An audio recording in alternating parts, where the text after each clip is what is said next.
basically what we're going to do, we're all going to meet in the rotunda of Union Station. Right now, we're still gathering some people. After that, we're going to march down to Constitution Avenue side of the Russell Senate building.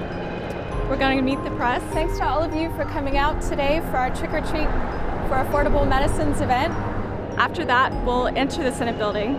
We'll ask congressmen at that point whether they're going to support a proposal that gives our patients affordable medications, or whether they're going to trick our patients with a fake biologics proposal that will lead to absolutely no generic biologics within our lifetime if it passes.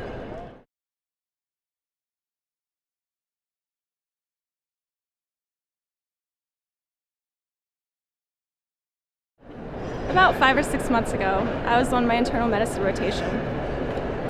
I went down to the emergency department to see a patient. She was in a lot of pain. We did a CT and found multiple fistulas, which is basically where parts of your intestines get holes in them. We asked her why it was so uncontrollable, and she said she couldn't afford the month's Humira, which is priced at around $22,000 a year. She had to be hospitalized. She lost some of her small intestines. We had to go in and take some of that out. And I think that's when it really hit home for me how important affordable medications are to my patients and how many of them are not affordable at this point. And we're here because we're concerned that current biologic proposals will leave expensive medicines unaffordable for our patients. These are medicines that our patients need. And we're here to hopefully inform members of Congress about this matter so that they can make changes that will make these medicines accessible to our patients. As a medical student, I've seen patients that don't have the resources to afford these medicines, and I think it's unfair that they would receive substandard of care because of unjust policies. We saw a woman with metastatic breast cancer in the ED, and I looked at her chest and I knew that she had a wound there, but I didn't understand what it was, whether she had had an operation and it was healing or not. So we opened up her wounds, and her cancer had actually eaten through her skin and was exposed with dead tissue, exposed coming out of her breast. And she told us she couldn't afford Herceptin. And I think that's another story that I'll never forget.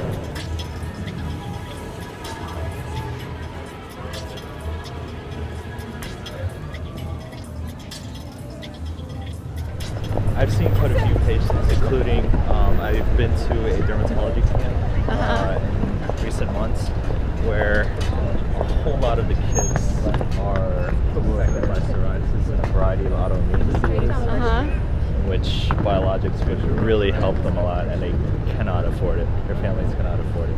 Like how old?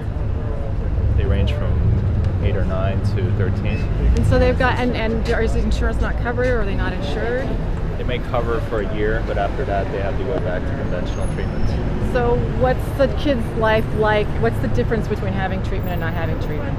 It's horrible. I mean, you know, their skin is terrible and their friends ostracize them. I mean, or kids in school ostracize them. I mean, they don't have a normal life like those kids would. And what does it mean to you as a healer to be in a position where you have to just not treat something you know is treatable? It's horrible. It's horrible. Why did you decide to become a doctor? Well, to heal patients, and you know, this kind of thing kind of prohibits us from doing that.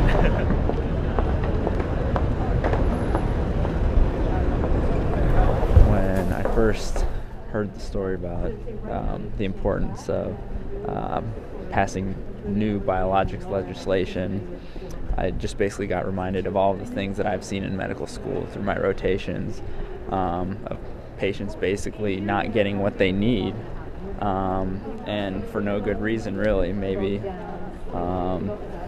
even at the expense of pharmaceutical companies making more money. So I just think it's a travesty that this is happening, and I just wanted to support in any way I could.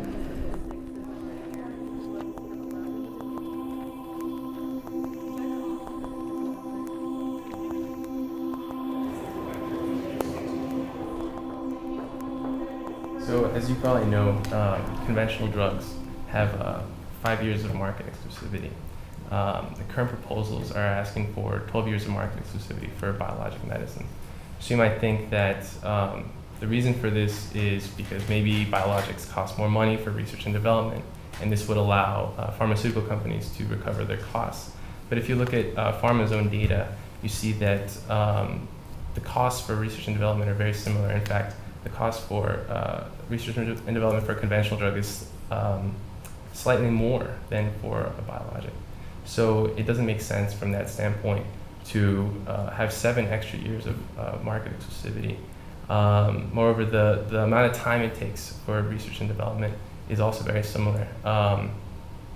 It takes about 90 months for R&D for a conventional drug, about 97 months for a biologic drug. So it takes 7 months more, but that does not justify 7 extra years of market exclusivity. We're going to have to see what the proposal is and what's going to happen, but he definitely does support having a shorter period to generic biologics than what was in the health bill, and hopefully there'll be a proposal he can support, but it's going to be a matter of finding something that has the votes on the Senate floor to get done. So. Some fact sheets about the biologics campaign. Yeah, sure. Give me just a second. Thank you. Well, thanks for coming and talking to us. You might feel like you're kind of hitting a brick wall, but more people out there giving these conversations, it really helps them. It's unfortunately a slow process.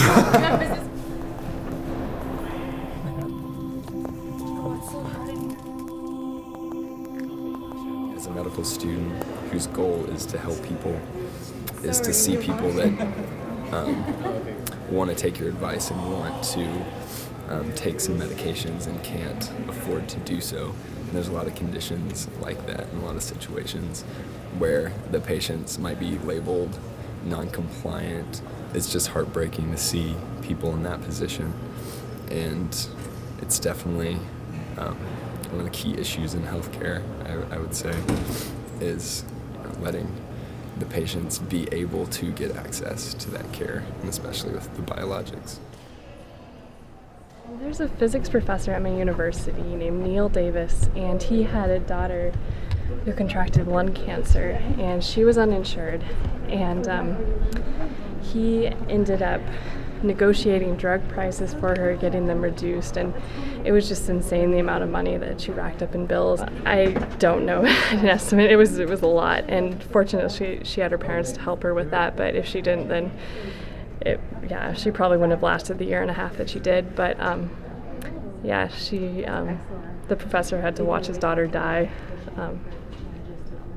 sort of on his watch, I guess, and that makes me really sad. I think if she had had access to care earlier on, she probably would have caught it, and also if she had had access to great medication, it might have had a different outcome. The last thing you need to be worrying about when you have cancer is how are you going to pay for your drugs.